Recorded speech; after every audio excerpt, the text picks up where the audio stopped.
Baik semuanya, Assalamualaikum warahmatullahi wabarakatuh. Selamat pagi, selamat siang, dan selamat malam semuanya. Perkenalkan, nama saya Muhammad Azmi Rashid dengan NIM 23201216, mahasiswa jurusan Teknik Informatika di kampus Institut Teknologi Asia Malang. Tujuan dari presentasi saya kali ini adalah untuk memahami tentang materi saya yang berjudul tentang deadlock dalam sistem operasi.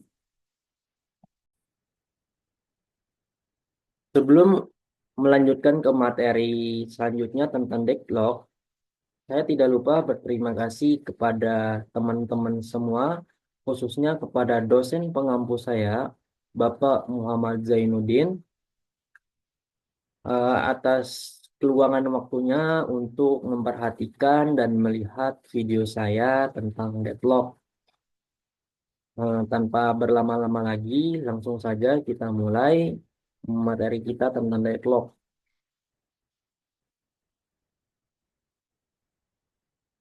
Ya.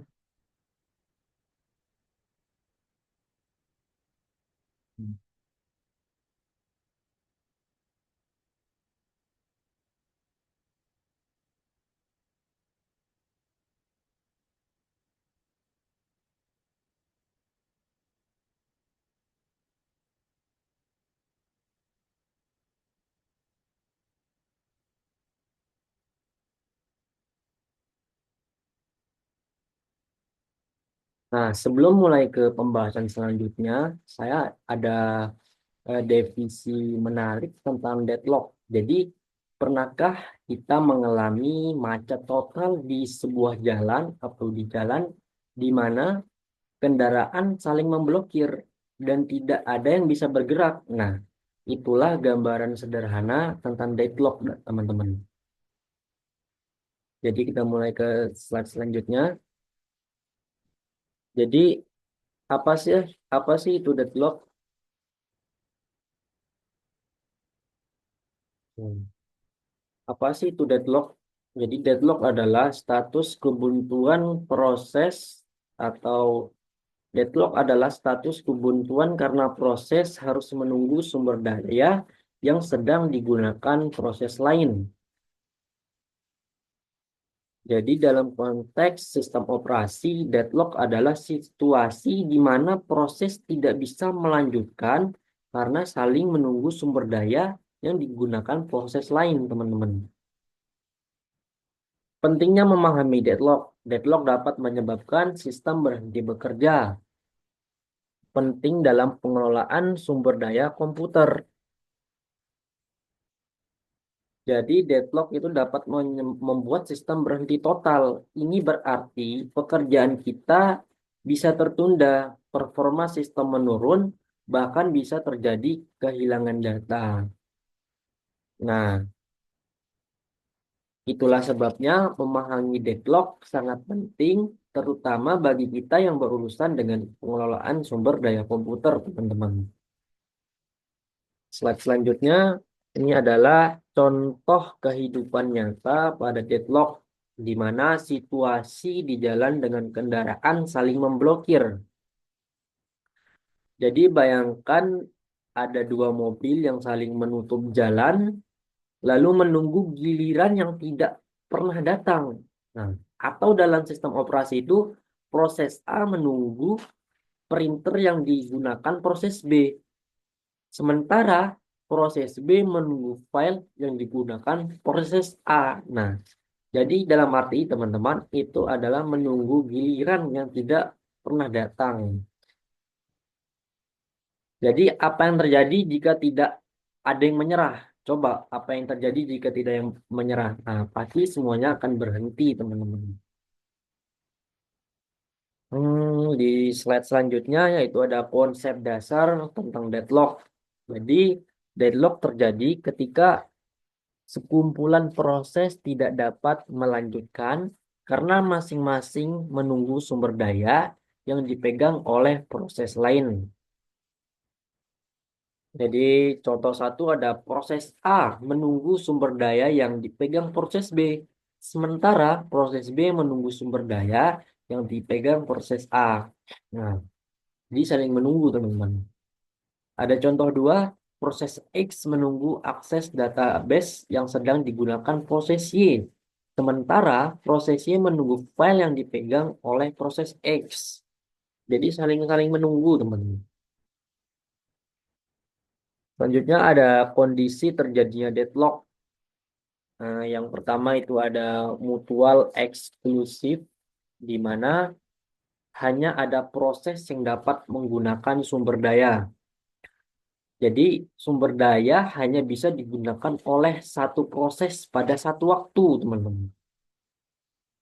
Yang kedua ada handle dan wait. Proses menahan satu sumber daya sambil menunggu sumber daya lain. Atau proses yang sedang memakai sumber daya bisa meminta kembali sampai proses berakhir.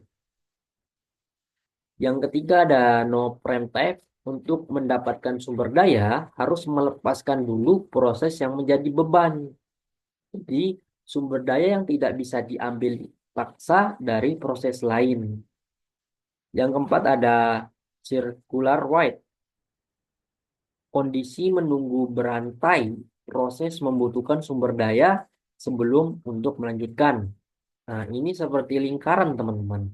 Jadi proses A menunggu proses B dan proses B menunggu proses A. Jadi begitu, teman-teman. Selanjutnya itu ada strategi penanganan deadlock. Nah, untuk penanganan deadlock sendiri, yaitu yang pertama dilakukan itu pencegahan. Jadi desain sistem untuk menghindari salah satu dari empat kondisi Kaufman. Jadi kita bisa mendesain sistem agar kondisi deadlock tidak terjadi. Yang kedua ada penghindaran. Algoritma bunker yang digunakan untuk mencegah deadlock. Jadi gunakan algoritma seperti bunker algoritma untuk memutus rantai deadlock. Yang ketiga ada deteksi dan pemulihan. Sistem mendeteksi deadlock dan mengambil tindakan pemulihan. Jadi sistem akan mendeteksi dan mengambil tindakan seperti menghentikan proses tertentu, teman-teman. Selanjutnya yang keempat ada mengabaikan masalah. Nah, pendekatan ini sering digunakan jika kemungkinan deadlock sangat kecil. Biasanya dilakukan jika peluang terjadi deadlock sangat kecil, teman-teman. Nah, jadi ini adalah empat proses penanganan strategi deadlock.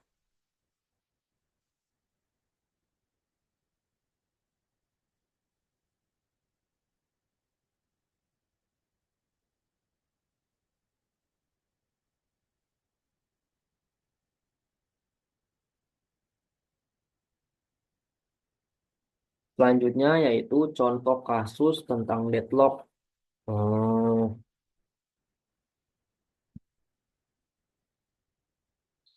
Mungkin ini adalah contoh nyatanya.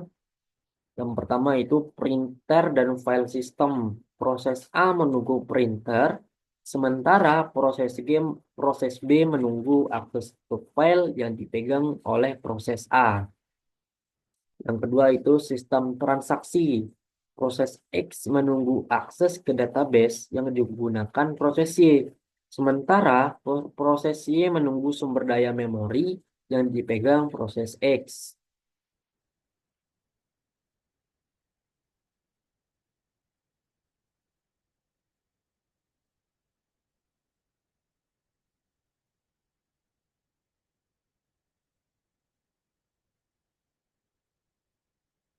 Selanjutnya ada dampak deadlock. Pertama itu sistem berhenti bekerja. Yang kedua kehilangan data atau performa. Yang ketiga membutuhkan waktu dan sumber daya tambahan untuk pemulihan. Jadi bayangkan sistem Anda berhenti total karena satu masalah kecil. Beberapa banyak waktu sumber daya akan kita habiskan untuk memperbaikinya. Nah, ya kan? Deadlock dapat menyebabkan kerugian besar, teman-teman, baik dari sisi waktu maupun produktivitas. Jadi waktu kita dan kerja kita akan berhambat jika terjadinya deadlock. Misalnya pada sistem transaksi bank, teman-teman, yang terganggu karena deadlock, yaitu transfer dana bisa tertunda atau lebih buruknya kita kehilangan data.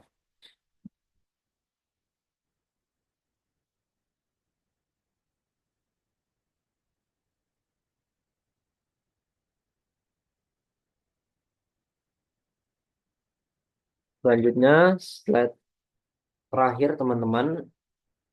Jadi, deadlock adalah masalah penting dalam sistem operasi menangani penyebab dan strategi penanganan dapat membantu mencegahnya. Jadi, bagaimana kita bisa mencegah deadlock dengan memahami penyebabnya, dapat menerapkan strategi penanganan yang tepat. Nah, jika kita tahu bagaimana bisa mencegah deadlock dan memahaminya, maka kita akan menerapkan strategi yang penanganan yang tepat untuk menangani deadlock.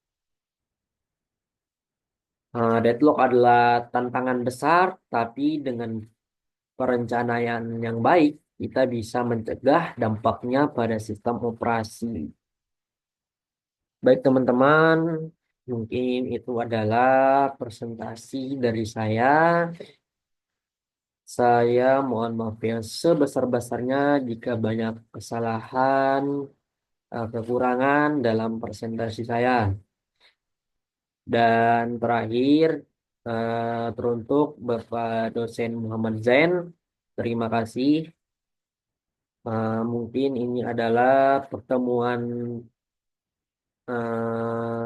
pertemuan presentasi terakhir saya dalam kita ya dalam presentasi tentang deadlock atau ujian akhir semester dalam dalam mata kuliah sistem operasi.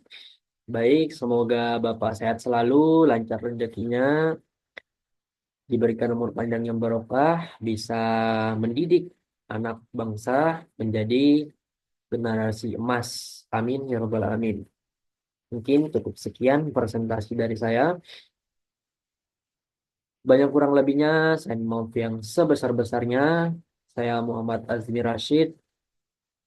Akhiri wal Assalamualaikum warahmatullahi wabarakatuh.